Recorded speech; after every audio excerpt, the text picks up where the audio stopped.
A very warm welcome to all the viewers of Parvasi TV. We are yet again back with exclusive conversation with one of the prominent members of the community. Today we have with us Mr. Guillermo, who is running for the Trustee. A very warm welcome to Parvasi TV, sir. Thank you for having me. Before moving ahead, please tell us a little about yourself. Well, number one, I am a father of four lovely children. I am married. I live in the community in the Steeles and Kennedy area. I am a teacher and have been so for many years, and worked in internationally in schools in Canada and abroad. And I'm primarily a music teacher with an extensive background education in political sciences, traditional Chinese medicine, music, psychology, so a very well-rounded academic background. And I'm currently finishing my master's degree in music education with a specialized in neurodiverse and autistic children. So that's sort of exciting, and it's where my academics are taking me at the moment. All right. So, what inspired you to be a teacher? Well, when I came back, when I came to Canada in 1997. I was at York University, and I started studying music and political sciences. And when I graduated, I was willing and ready to change the world.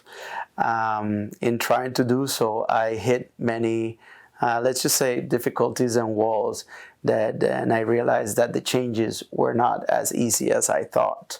And I quickly realized that to change things, I had to get into the minds of people, and that's when I realized that true change came not always from the top down, but from the bottom up.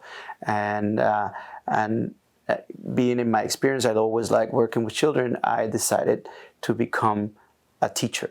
Okay, I thought that forming and shaping the minds of the young were a lot easier than to try to change the minds of the old. Right, from music to being a teacher, and now we know that you're standing for Trustee. So, what are the key issues that you feel that the teacher, yourself being in the profession, that the teachers are facing at the moment? Well, there are many challenges, but one of the challenges is the teachers not always being prepared to handle the diversity in learning of students. I like to use the term neurodiversity because it really highlights, we have diversity in culture, diversity in languages, but oftentimes we leave aside the diversity in ways of learning. And we have students with exceptionalities, either extremely bright or with learning disabilities, and I think I'm very passionate about offering a voice for them, but also recognition, recognition in a system in a way that is supported. I also feel that oftentimes teachers are not always prepared to handle the cultural diversity of the community in which we live, and that in turns intentionally or not, can end up discriminating some of the children that are new immigrants or come from immigrant families. So I also strongly believe that we need to have not only the language and the understanding, but the cultural fluency to deliver an education that is relevant and consistent with the public system, the Canadian public system, but that also represents and understands the community in which we operate. Right. Okay. And you're talking about diversity. We know Canada is a diverse land, and it does support immigrants, and I do feel these steps will make them feel inclusive. So, what led you to run for the Trustee? What were the factors that led you here? Well, lately, as I've been getting older, I was working on a project for my master's degree relating to inclusion and disability and how that operates in the school system, and I felt very compelled to do something about it. My sister, she doesn't live in Canada, but she grew up with a disability. So I saw the struggles that my family faced in trying to ensure an education for her. And as a teacher right now, I see that having students with a universe of different conditions and neurodiversity in the classroom has become a standard rather than an exception. So as teachers, I think it's very important to be, number one, aware, to break down the stigma around these disabilities or exceptionalities, and also to become educated and advocate, and then last step, to advocate for the inclusion of these students. Also, I learned as an immigrant myself, I learned something that was a bit shocking to me, which is that sometimes language barriers can manifest themselves in the classroom as disabilities in a way. So if these things get interpreted in a negative way, or they go unperceived under the radar, it can turn into a hampering situation for children of immigrants, that perhaps English is not their first language at home, and that they show up to school with limitations in language and vocabulary that may be interpreted as disabilities or conditions that require special treatment. So I want to make sure that we, number one, recognize and are aware of these, and that we advocate for the inclusion of everyone, and that we have a way to learn and develop the cultural fluency to acknowledge the neurodiversity of our students as well as their cultural diversity. With this, do you feel that you would face any kind of backlash with the natives of the land? Can you please clarify what you mean, the natives, or do you mean the indigenous or the First Nations? Do you think that they would question on bringing in different languages in the schools? Well, I'm not proposing a language, including languages in the school. I think that depends on each school and each community. What I'm discussing is that the teachers should be prepared in understanding and having cultural fluency, and understanding that perhaps, for example, in the Latin American community, certain customs and traditions are practiced. And let's just give you a practical example. Maybe they speak loud, and maybe talking loud in a classroom may be an expression of culture, and not necessarily that the child has a discipline problem, or that the child is being, maybe he cannot hear or something like that. So sometimes the interpretation of where things are coming from can be misunderstood, misinterpreted, and that frustration can manifest sometimes in behavioral issues that can have further repercussions in our students, and especially immigrant students.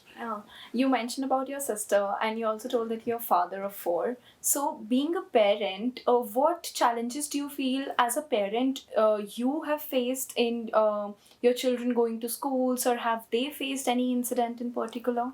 Yes. My children have been outright discriminated in school. They've been told to jump over the wall to Mexico, even though we're not Mexico. I'm just giving you an example, and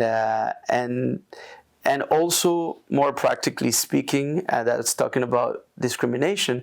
But now I'm going to talk about their education and the education that they've been receiving. When prior to COVID, we started with a labor conflict, and that led us into COVID. So now my son, I'm going to talk about my son, he was transitioning from 8th grade to the 9th grade. And so that year was all choppy. Then we have 2 years of COVID that, of course, were difficult online. And now he's in his senior year.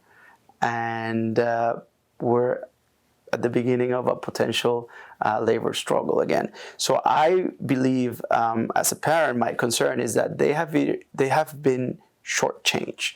That the public educational system, for reasons beyond anyone's control, like it was the COVID pandemic, for labor situations that occurred right before COVID, and now they're knocking at our door again, they have not been getting the education that the government promised all Canadians to receive.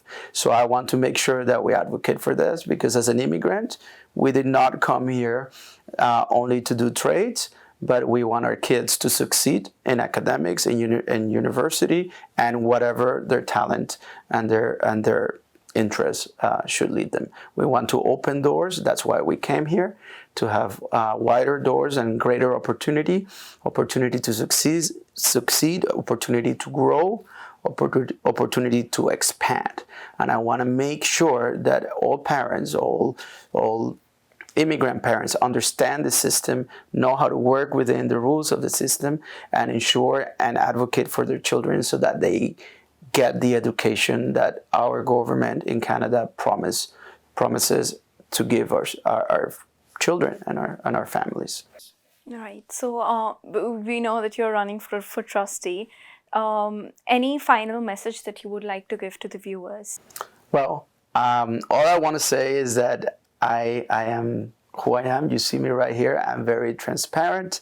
I am not just another brick in the wall, and that I will make sure that I work for everyone in the community, that I am approachable, that I am a person that listens, and always, always, always seeking to understand what the needs of the community are, and so that I can hopefully represent them faithfully in the board, and that hopefully I want to be a resource and a light, a speck of light to help around in the community, specifically to those that are immigrants, to those that come from immigrant families, and to those that represent neurodiverse, the diversity of learning, disabilities, or even exceptionalities, because exceptionalities, bright, extremely bright students can also be a challenge.